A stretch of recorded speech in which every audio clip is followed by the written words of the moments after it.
Bunları bizi takip edenlere göndereceğiz.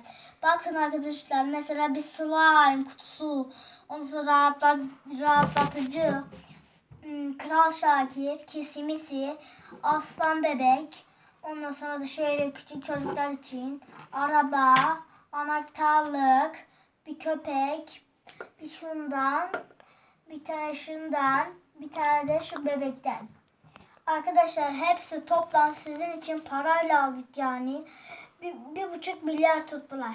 Mesela şu 20 lira, bu 30 lira, şu 50 lira, şu 100 lira, şu 5 lira, şu 50 TL, şu 3,5 lira, şu 15 lira, şu kilitlilik 20 lira, şu araba